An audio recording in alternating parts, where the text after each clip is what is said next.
Здравствуйте, дорогие зрители! Сегодня мы с вами поговорим о спектакле «Материнское поле» из репертуара Государственного театра кукол города Алматы. Это повесть народного писателя Киргизской республики Чингиза Айтматова. Была написана в 1963 году. На сцене казахского же театра ее впервые поставил народный артист СССР Азербайджан Мадиевич Мамбетов в 1964 году. Вот уже на протяжении 60 лет эта повесть ставится на сцене казахского театра.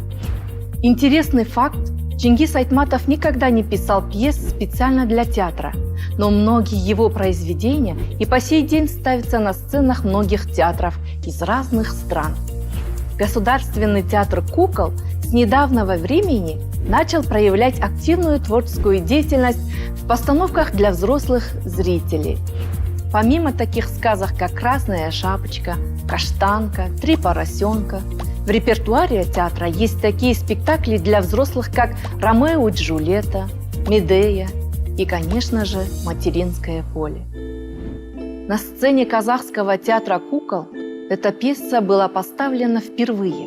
«Материнское поле» Чингиза Айтматова – это волнующее повествование о судьбе простой женщины.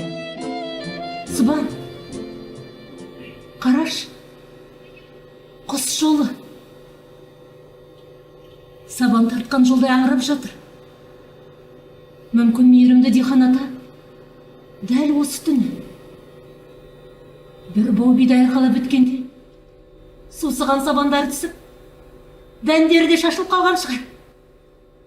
Сыбан! Сыбан! Сыбан!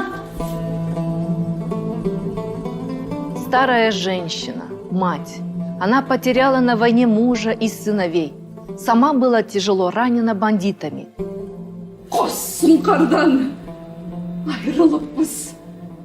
Сыбан қолмен Қасым қаза тауыпты. Ене, жесірлік деген осы ма? Бақытсыз, қара жесір атандық па? Күніміздің сөнген осы ғой. Қара жамылып қалғанымыз ба, ене жаным? Но не пала духом. Осталась человеком с большой и широкой душой. Ана тағдыры деген халықтың тағдырымен тамырлас жатыр. Өмір маған қаншама қатыгездік жасап, басымнан қандай да бір қиындықтар өтсе де, мен сенімнен танбаймын. Халық қауым аман, менің тірі жүргенім де содан. Біздің ауыл текшенің етегінде ай. Старая Талганай – неутомимая труженица, мудрая и глубоко человечная. На склоне лет ведет разговор с землей, с родным полем.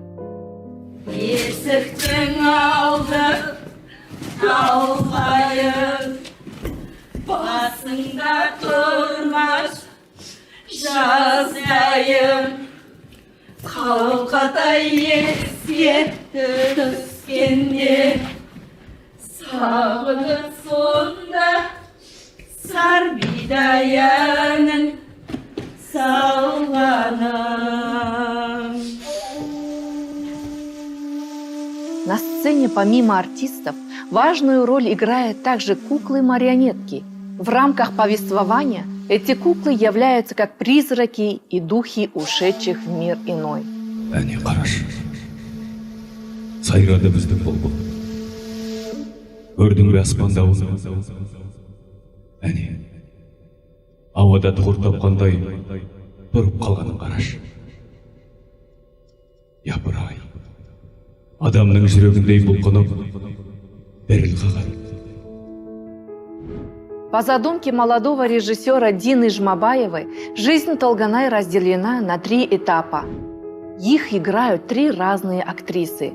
попутно вспоминая свои лучшие и счастливые моменты из жизни. Бір күні Субанқұл екеуміз ай жарығымен жұмыс істейміз деп қалдық. Түнерген таудың жалына ай енді асыла бергенде, жұлдыз біткен жымыңдақып шыға келмесі бар емес пе? Олардың бәрі біз Субанқұл екеумізді тамашалап тұрғандай көрінді.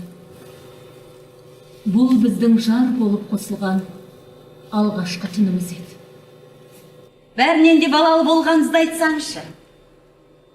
Бірімен бірі тетелес алтын асықтай 3 ұлымыз болды. Уақыт өтіп жатты.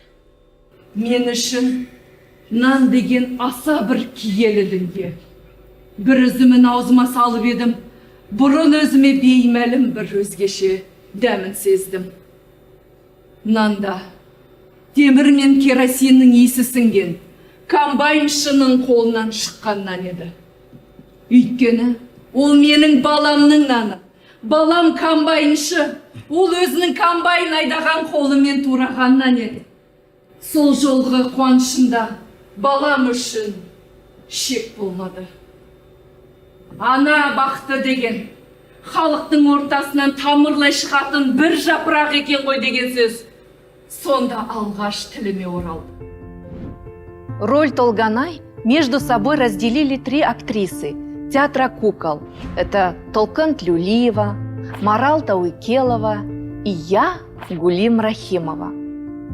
Разные периоды жизни главного героя этой пьесы обозначает платок. В первый и самый счастливый период жизни Толганай на актрисе Толкын Тлеулиевой надет красный платок.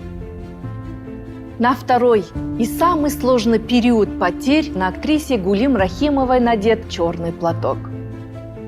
В самый последний период зрелости и мудрости на актрисе Марал Тауикеловой надет белый платок. Действие всей постановки проходит на малой сцене театра, что определяет спектакль в ряд камерных. То есть спектакль проходит непосредственно прямо перед зрителями. Это позволяет зрителям ощутить атмосферу спектакля в полной мере, увидеть глаза актеров, наполненных чувствами, на расстоянии протянутой руки, услышать запах свежекошенного сена и поверить в чудо оживления кукол артистами. Желтоватый оттенок сена дает четкое видение посевного поля. Маленький домик в середине сцены – дом Толганай. Керзовые сапоги, обозначающие не только рабочий народ, но и не вернувшихся с войны мужчин. Все это является творческим решением режиссера. Казахские и киргизские народные песни в исполнении хора артистов усиливают ощущение надвижения неизбежного.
Через постукивание определенного ритма посредством деревянных ложек показывает теплые семейные отношения.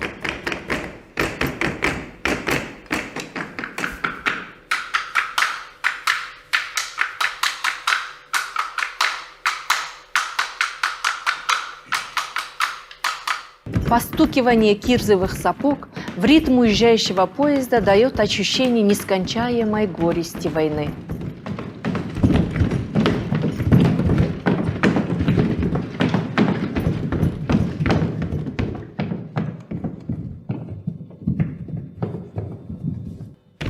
Все эти вокально-ритмические рисунки хорошо держат темпоритм спектакля и внимание зрителя.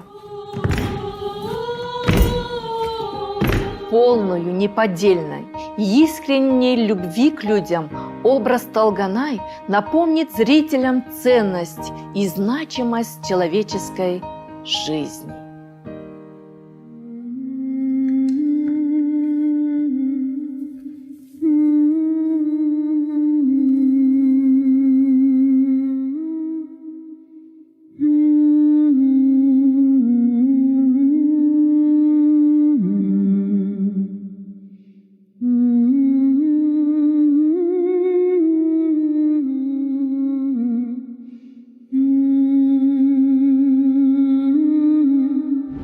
На этом наша лекция о спектакле «Материнское поле» заканчивается.